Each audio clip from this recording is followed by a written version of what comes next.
देखिए, लोकतंत्र में जनता से ही उम्मीद की जाएगी, जनता को विश्वास दिला जाएगा। हमने पिछले 10-11 साल जो मेहनत की है, हमारे भीम आर्मी के, आजाद समाज पार्टी के कार्यकर्ता ने, हमारे नेताओं ने, और जिसके लिए भी हमने संघर्ष किया है, आज उस संघर्ष का फायदा हमें मिल रहा है। आज मुझे ऐसा लगता है, लोग मुझसे कहते थे कि भाई आप बेमतलब किसी की मदद के लिए चले जाते हो, इसका क्या फायदा होता है। मैं हमेशा कहता था कि इसका फायदा एक दिन आने पे मिलेगा, और आज फायदा ये है कि जब मैं कहीं जाता तो पता लगता है, वो मुझे बताता है कि जहां आपने उनकी मदद की थी, उस गांव में, उस कस्बे में किसानों की, महिला पहलवानों की 69 शिक्षक भर्ती की, वो हमारे रिलेशन में थे। उन्होंने हमें फोन करके कहा कि चंद्रशेखर की मदद करना है। तो इतना प्यार, इतना सहयोग, इतना आशीर्वाद मिल रहा है, और मेरा विश्वास है कि ये लोकतंत्र की खूबसूरती है कि प्राइमरी स्कूल के मास्टर का बेटा भी पार्लियामेंट का चुनाव लड़ रहा है, जिसमें चुनाव आयोग ने तय किया 95 लाख रुपए खर्च कर सकते हैं। देश के 80 करोड़ लोगों में तो 95 लाख रुपए नहीं है, वो तो सस्ता राशन पर डिपेंड है, प्रधानमंत्री कह रहे हैं।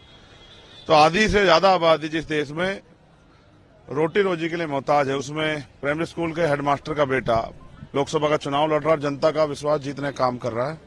तो ये बहुत बड़ा, ये चमत्कार ही है लोकतंत्र का। जहां राजा महाराजा राज करते थे, वहां किसान मजदूर के बेटों को भी अवसर मिल रहा है।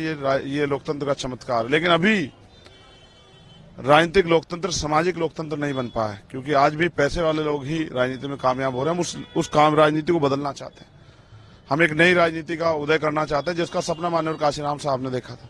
वो राजनीति जिसमें, क्योंकि वोट डालने पैसा नहीं लगता, तो अपने छोटे छोटे साधनों से हम इस राजनीति को आगे बढ़ाना चाहते हैं और अवसर पैदा करना चाहते हैं, करके दिखाना चाहते हैं काम, जिससे मेरे बाद की नौजवान पीढ़ी में ये बल पैदा हो कि उनको भी देश सेवा और राजनीतिक शक्ति का प्रयोग करना चाहिए।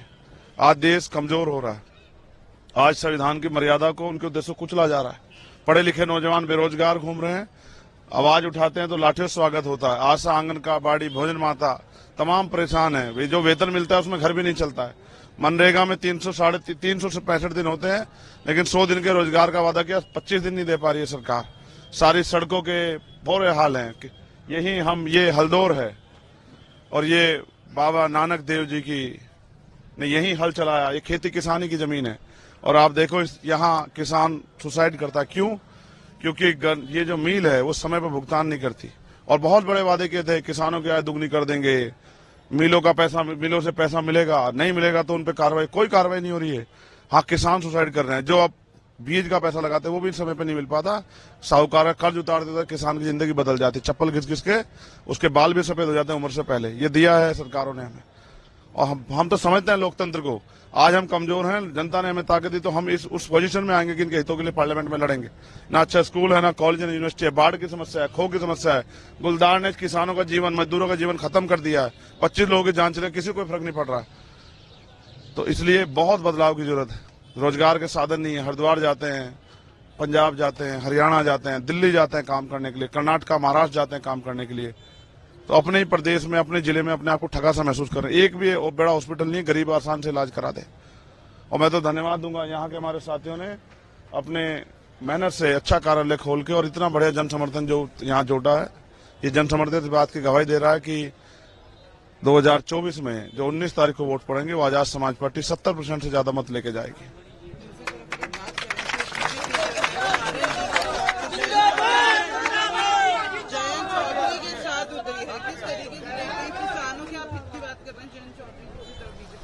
देखिए, मैं फिर आपसे कहूंगा कि किसान भी देख रहा है कि भारतीय जनता पार्टी ने जो वादे किए थे किसानों का दुगनी के, हुए या नहीं हुए। जो कहा था कि हम बिजली मुफ्त देंगे, बिजली का बिल माफ करेंगे, हुआ नहीं हुआ। आप किसानों से पूछो, वो ठगे गए हैं। और मैं किसी को कुछ नहीं कहना चाहता, मैं किसानों को कह रहा हूं कि आपने पहले भी किसान में मजबूत आवाज चौधरी चरण सिंह के रूप में बनाई, जिन्होंने भूमि सुधार किया, जमींदार उन्मूलन खत्म करके जो है गरीबों तक जमीन पहुंचाने का काम किया। उनके सपनों को आगे बढ़ाने के लिए चंद्रशेखर आजाद, काशीराम साहब के सपनों को आगे बढ़ाने के लिए चंद्रशेखर आजाद मैदान में। और जब तक लोगों की जिंदगी में खुशहाली नहीं आती, तब तक हम लोग संघर्ष करते रहेंगे। हमारा मकसद MP MLA बनकर कुर्सी बैठना नहीं। ऐसा होता तो सुविधा की राजनीति के लिए बहुत अवसर थे हमारे पास, लेकिन हमने उन सबको नकार दिया और संघर्ष का रास्ता चुना। हमने किसी का सहारा नहीं दिया, जनता के सहारे के लिए हम जनता के बीच आए, और हम जनता की मदद से आगे बढ़ेंगे। और जनता की आवाज बनेंगे, जनता के हितों के लिए लड़ेंगे। और जो गुंडागर्दी करी है सरकार, उस गुंडागर्दी को रोकेंगे, गुंडे करने वालों को भी सबक सिखाएंगे। इंडिया अलायंस को किस तरीके से देखते हैं, जिस तरीके से जुड़ के हमने जनता अलायंस बनाया है। अब मुझे लगता है कि जनता अलायंस की जरूरत है। जब आप जनता के बीच में रहोगे, उनके हितों के लिए लड़ोगे, तो जनता में जो प्यार पैदा होगा वही जनता वोट देगी। हर व्यक्ति की 1 वोट 1 वैल्यू, एक आदमी एक ही वोट कर सकता है।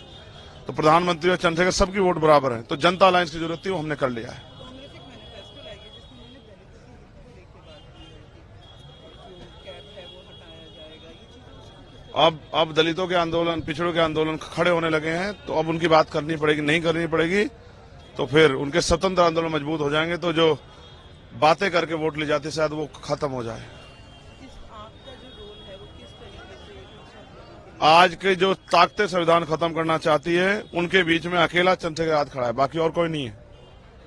No one single person. इधर आरएसएस भाजपा की सोच और इधर बीच में चंद्रशेखर आजाद, जो कुचलना चाहते लोगों को, गरीबों को, किसानों को, मजदूरों को, नौजवानों को। अग्निवीर का जवाब कौन देगा? आप अग्निवीर लाए, पुलिस की भर्ती में पेपर लीक हुआ, इसका जवाब कौन देगा? 69 शिक्षक भर्ती में घोटाला कर दिया, इसका जवाब कौन देगा? बहन बेटियां सुरक्षित नहीं है सड़कों पर, इसका जवाब कौन देगा? महंगाई ने गरीबों की कमर तोड़ दी, इसका जवाब कौन देगा? और फिर कह रहा हूं, ये पढ़े लिखे नौजवान, माँ बाप ने एक एक पैसा लगा के पढ़ा दिए, कहां जाएंगे? क्या इसका जवाब है? तो सवाल सच ये है कि कोई जवाब नहीं सरकार के पास। एक ही बात है कि वो सबको लाठी डंडे से हाँकना चाहते। ये नहीं चलेगा। ये लाठी डंडे से हाँकने वाले लोग नहीं है, इंसान है, ये जानवर नहीं है। और जानवरों को भी आज नहीं हाँक सकते आप। तो इसका ये बदलाव है और जनता बदलाव के लिए तैयार है। जनता इस बदलाव को चाहती है कि एक मजबूत आदमी यहाँ खड़ा हो, क्योंकि इन्होंने 3 मेंबर ऑफ पार्लियामेंट बना दिए, 3 अलग अलग पार्टियों के। पहला समाजवादी का, फिर भाजपा का, फिर बसपा, आरएलडी समाजवादी अलायंस का। लेकिन तीनों ने जनता की वो मदद नहीं की जो होनी चाहिए थी।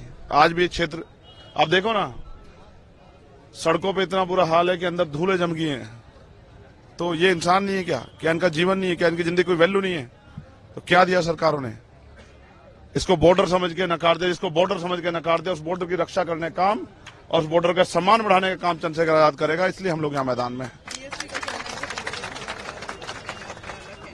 कि किसी के समर्थन में साथ नहीं है। मैं किसी के लिए कुछ नहीं किया था। जनता सब देख रही है कौन क्या कर रहा है, कौन किसकी मदद कर रहा है और कौन किसके लिए काम कर रहा है। हम जनता के लिए लड़ रहे हैं। हम तो 4 गोली खा के मैदान में हैं।